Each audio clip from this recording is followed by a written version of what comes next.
I cannot decide for the life of me whether I want to be standing or sitting in this new room, so we're just probably going to go through trialing each until I figure out which one's better. Non più tra i farfalloni amorò. Hi guys, my name is Kirsty. Welcome to Upside Down Books. Today we're going to be talking about sad books that are an absolute must read. There are a lot of really heavy and sad books out there that are really hard to get through, and you have to space them out between some lighter books just because they make you so depressed. But today I wanted to talk about the top 10 that I've read recently of these very depressing books that I think are worth going through the trauma of reading them. The other thing I will say is I don't have most of these, if not all of them, as I moved and only took my unread books. I don't have any of my read books to hold up and show for you, so we're going to be dealing with pictures until the time that I bring over more of my books from my parents' house, but whatever. You'll survive. So the first book that I'm going to talk about is The Librarian of Auschwitz by Antonio Iturbe. This book was magnificent, and it has recently got a beautiful cover redo, which is what I'm showing you here, and this is the copy that I read. This one is set in World War II. It follows a girl who is in Auschwitz, and it is her job to handle and manage the library within the camp, which is obviously secret and kept from the Nazis, otherwise they would get into a lot of trouble / be killed.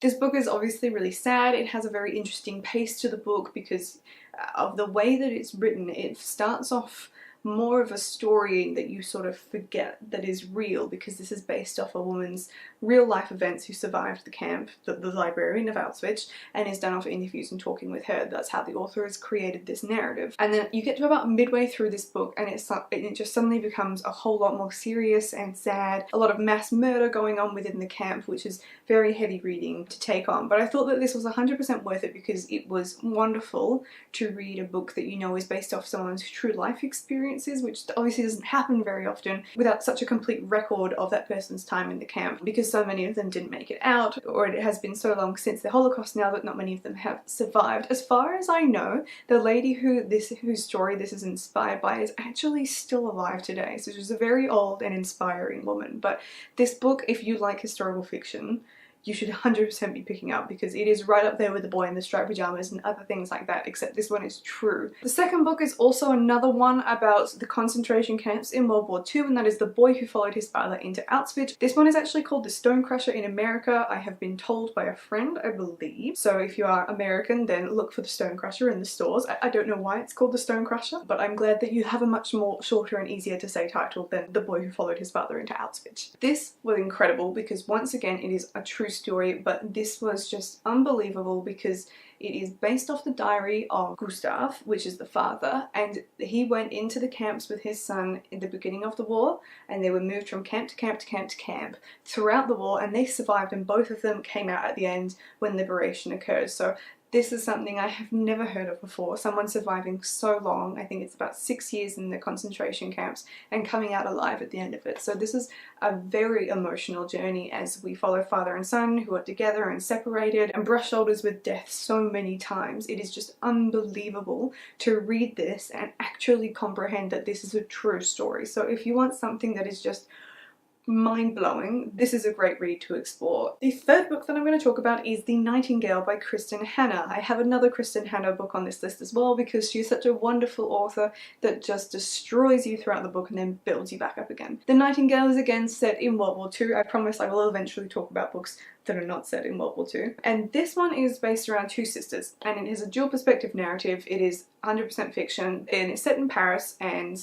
well, it's set in France, partially in Paris, and one of the sisters wants to join the resistance, and she's very involved with being an activist in that sense, and the other one is very much so quieter. She has a family to think about, and in the town that she lives in, a Nazi is billeted to stay with her, so it's just obviously a little bit of rubbing salt in the wound, especially when her husband is in a prisoner of war camp. This is just such an emotional read, but like so amazing to read through it and just experience these things with the characters. Kristen Hanna has a wonderful way of writing such real and honest characters on the page that you could just believe that it had happened. It is a big book.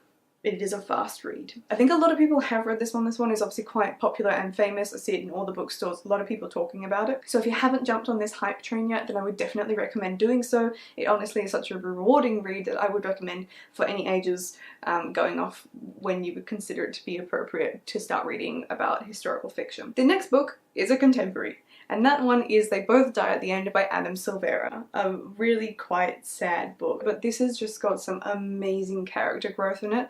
I think Adam Silvera is an author I really need to explore more of. But this follows, well, it's set in a sort of dystopian world where people are given warning on the day that they're going to die that they are going to die. It follows two young boys who are both given this alert on the same day, and it's sort of following their story as they come together to experience that last day together and the relationship that forms between them. This is an LGBT plus story, which is fantastic, and it is such a I just love the characters in this one. They're so different to each other, but the way that they build on each other's characters throughout the story was really, really cool, and it's really hard to finish that book off and let go of those characters because of how it ends, but I still think it is so worth reading just because the character development is so rich and amazing. The next book I'm going to talk about is actually just a general fiction book. It is set in Australia and it's called Home Fires by Fiona Lowe. This is one I recently read and I can't believe that I am talking about it today. When I got to about halfway through this book, I came very, very, very close to putting it down. I was really unimpressed with this book, and then I just got so addicted to it and I can't stop talking about it now. This is a book that I would actually say if you're not in a good mental place to read a book that is mentally exhausting, stressful, anxiety inducing, probably 100 different trigger warnings going on for abuse, depression, all sorts of things, then maybe sit that one out. But for everyone else who's game to throw themselves into the fire, this is such a rewarding read. I have never felt so satisfied at the end of a book, having experienced all of the emotions that you experienced through that book. Fiona Lowe is an incredible writer, and then you get to the end and you're just so content with how it finished. This is all about an Australian town that was ravaged by a bushfire. People have lost their friends, their relatives, their loved ones, their pets, and their houses. So people are just sort of left with nothing, or some people are severely disfigured going forwards. And it's just a very interesting look at how each of the perspectives, I think there's about 4 in this book, are dealing with it. Take this one slowly or get it all done really quickly in one go and have chocolate on hand, but this is honestly a fantastic read that I couldn't recommend enough. The next book I'm going to talk about is actually a book by Kate at Paper Fury, if you are familiar with that blogging extraordinaire, and that is 1,000 Perfect Notes.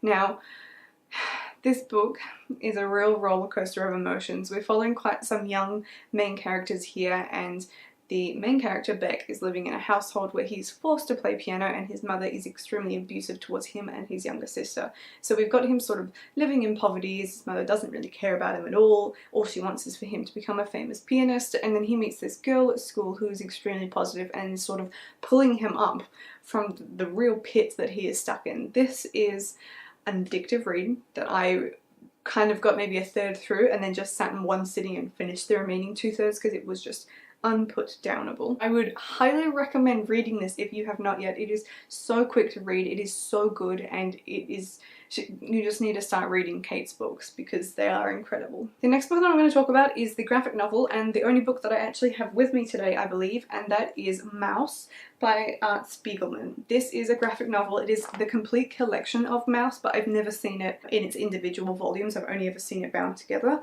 This is obviously a really easy read. It is a black and white cartoons, and everyone is depicted by different animals. What I liked about this book in particular, and what it made it quite a sad read, is the author's self-reflection within it. This is not just a story. This is about the author talking and interviewing his own father and representing that process, the actual interviewing process, including the story in this one graphic novel. It is really hard to watch him struggle to deal with how difficult his father is because of his father's experience in Auschwitz and the losses that that family has experienced. But there is one section where the author has this moment to reflect on how he doesn't want to keep continuing with this series just about because of how hard he was finding it in the limelight when the graphic novel really took off and the pressure of getting the story out. This won't take you long to get through. It is just pictures. It's like any other graphic novel. You just fly through it. Pick it up on a weekend or something, have a flip through and enjoy how wonderfully well this has been put together,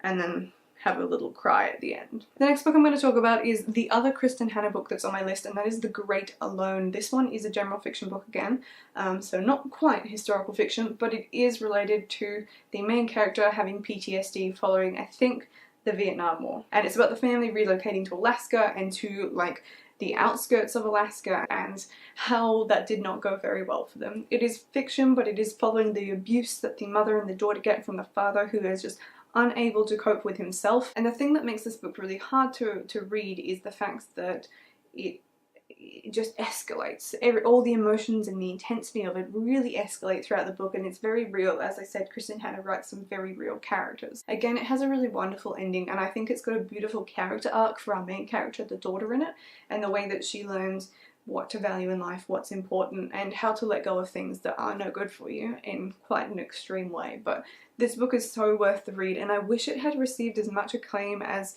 the Nightingale did, because the Nightingale was so popular and then this came out after it, and I've not heard as much about it, but I think that this is as good as the Nightingale if you have already read the Nightingale. The next book I'm going to talk about is a contemporary. It's a quite a young contemporary, and it is called The Nearest Faraway Place. It has a beautiful cover, and it has one of the most shocking plot twists in it that I have ever read. That's coming from someone who never guesses the plot twist, but this really caught me off guard and was really dagger to the heart when you get to the plot twist. But it follows a family, or in particular one boy in the family, after a car crash. And what happens is they move around a lot for dad's work, I believe, and they are following, I don't know what they're called, but those trucks that take all the cars, when they have the cars like stacked in 2 tiers on the back of a truck, and they're moving them from one place to the other. So the top tier of this truck collapses and the cars roll off and crush the car. The parents are killed instantly, but the boys survive. So they're taken to hospital where there are numerous different injuries that have gone on, and they are looked after, and then they're put into foster families. So it's following them as they change a couple of families and places and how they deal with it.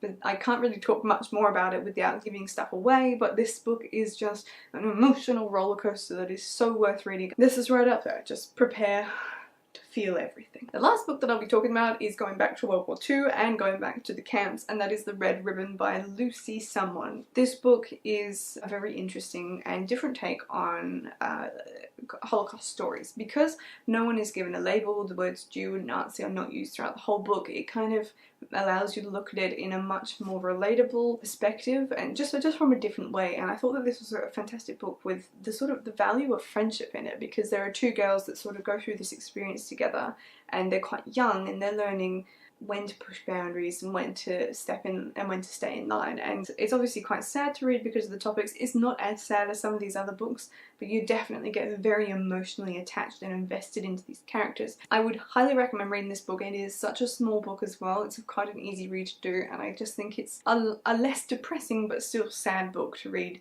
than perhaps The Librarian of Auschwitz or The Boy Who Followed His Father into Auschwitz. So those are all the books that I wanted to talk about today. Let me know in the comments down below if you have read any of them or if you have any recommendations for me. I am a big fan of this type of book, particularly because if you are feeling that sad about a book, it means that you have become properly invested into a well-written story and all of its wonderful characters within. I could probably make this list a lot longer, but I think these are some of the 10 that really stand out to me. So I will leave it there, and I will see you in my next video. Goodbye.